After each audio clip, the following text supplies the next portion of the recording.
So while all my Dharma friends, not all my Dharma friends, but anyway, the Buddha Hall team is really focused on incredible details far beyond my capacity to hold in terms of timing and materials and everything, concrete.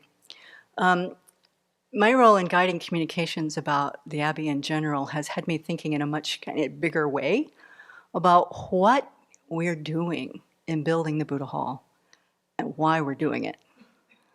So when Venerable Jinhu shared his insight at his sharing for Venerable Nawang's ordination last Tuesday, shared his insight about Chan Master Empty Cloud restoring old ruined temples in China.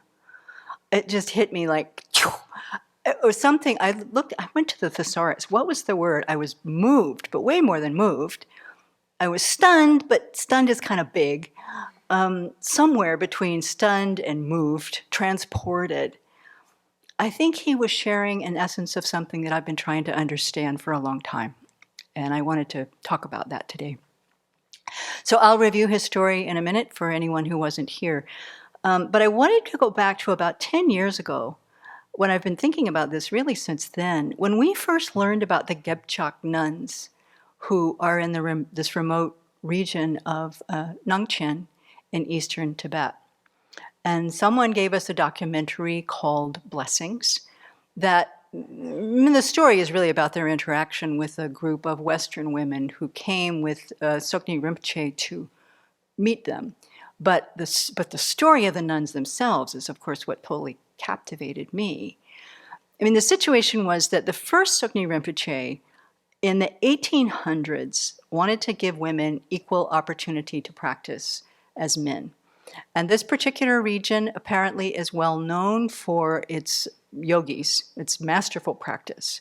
And so since the 1800s, they had established 40 nunneries. There were over 4,000 nuns practicing up through the middle of the 20th century. Of course, then that changed when the communist Chinese invaded Tibet. Just like other monasteries throughout Tibet, these nunneries were eventually destroyed. Some of the nuns were killed. Many went back to live with their families, and the nunneries were in ruin. But a few of those nuns escaped into the mountains, found a way to live, and continued to practice for all those many years. They were gone for 20 years. And then, one by one, they started to creep back to the ruined nunnery and started to rebuild it, literally block, stone by stone. So these are not young women anymore, right? And you see, even in the video, the size of the stones that they're carrying on their back, literally carrying them to restore and build this nunnery. Today, there are 4,000 nuns. You know, it got to be heard throughout the neighborhood that, oh, the nuns are back. And one by one, the young women in the region wanted to go forth, wanted to not be wives and, yak herds, but wanted to actually go be nuns. And so they've been flourishing now for quite a while under the guidance of the present Sokni Rinpoche. So, as we watch this, and we've watched this together a few times, probably, super inspired. And the Dharma lives on there. But it's not unlike many, many stories we've heard of even, when the monks left Tibet into Buxar and then began to build temples as monasteries as soon as possible. Our own Geshe Dadala gives us little fragments of stories of being among the early students at the Institute of Buddhist Dialectics, where they literally were mixing concrete with their bare hands to build that institute. And then their offering service project was to go out and do concrete for the Tibetan government, the Central Tibetan Administration. That was part of their work in those early days. And not just the Tibetans. When I was in Taiwan, I listened to the monastics at Foguanshan talk about how the early students of Master Xinyin were out cutting the bamboo jungle by hand with knives to be able to clear the land for that now enormous monastery that has temples all around the world.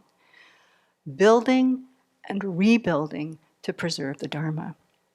So back to, I also want to say also Venerable Minja in Taiwan even today is building a how many story temple? 4-story temple. As she gets the funds, when she runs out of money, she stops and then raises more in an area that does not have a lot of Buddhists. But her wish is to bring the awareness of the potential of people's awakening to the local people. She's totally devoted to it. And she'll just keep building until that temple is finished. So in Master Jinhu's story, what he told us, it was never about the buildings. That's not what it was about. Ever. So his story was, if you may recall, that in the 40s and 50s, Chan Master Empty Cloud had his disciples restoring ruined temples throughout China. And China was already in civil war. The political situation was kind of obvious. And Venerable Jinhu thought, surely this master had a thought of what was coming. Why did he do this? Why? It really puzzled him. Until he began to watch his own master, Grandmaster Wei Chu, okay, build or establish the Chengtai Monastery in Taiwan. And he realized that watching the master, working with the master is training.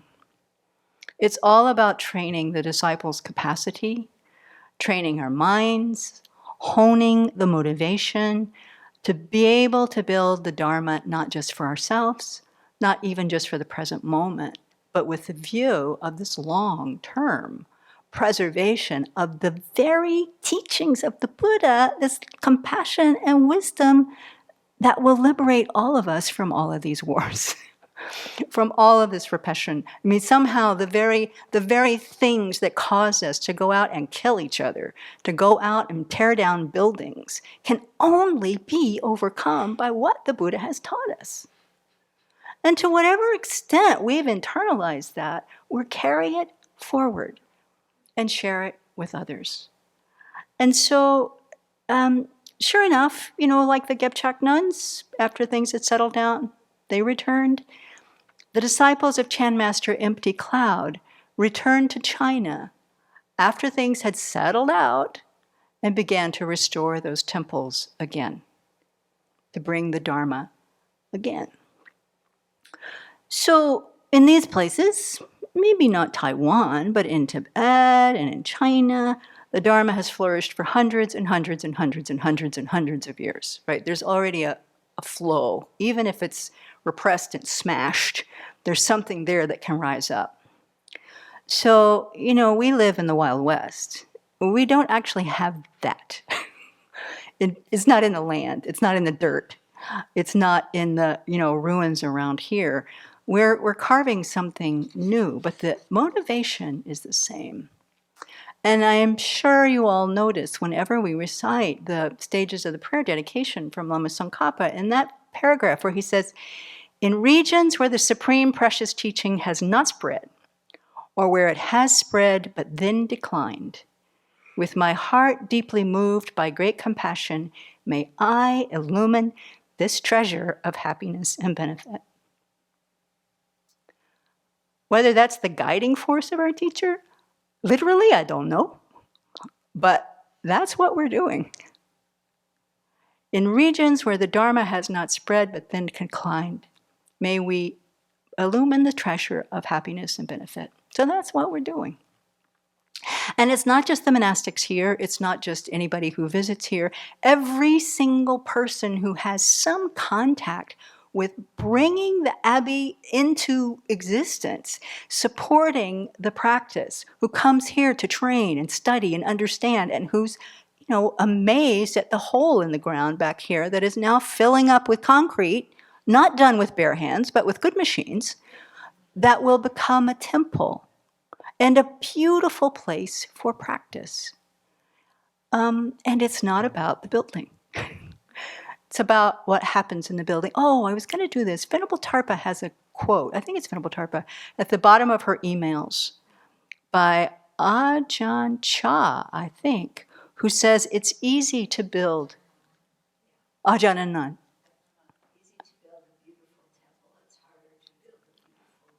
Easy to build a beautiful temple. It's harder to build a beautiful mind. And the point, or the practice, or the training that Venerable Jinhu was talking about was this action of building a beautiful mind. That's the work that we're trying to do, and not just build our own. Not at all just to build our own. All by ourselves, none of us need that temple. And all by ourselves, none of us can build that temple. And all by ourselves here, none of us can build the temple. I mean, it takes the huge, huge network that we're inviting to be a part of. But it's so, I find it's so absolutely important to remember this big picture. What are we doing and why are we doing it? So when we're tired, when we're overwhelmed, when the people around us are cranky and we don't like their mood anymore, or they're overwhelmed and we don't have much compassion for them, or whatever. I mean, Geshe Dado also said early on, he said, this will be difficult. You need to know there will be challenges. He said it point blank when we had our groundbreaking ceremony. And he's right. And we've only just started. Who knows what's ahead? And in the long term, hundreds and hundreds of years from now, we don't know what's ahead either. But I can say with conviction that if this temple falls down, we'll put it back up. If anything happens that we cannot continue to practice, we will do our best to keep continuing to practice. And as Venerable Children said also at that ceremony, we're building it for the people, we're building it for the country, we're building it for the world. And the world is in such obvious pain right now. How fortunate that we have this opportunity. So that's what I have to meditate on and keep thinking about to keep doing what I'm doing.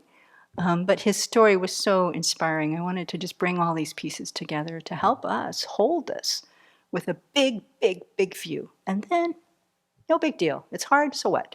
We'll just do it.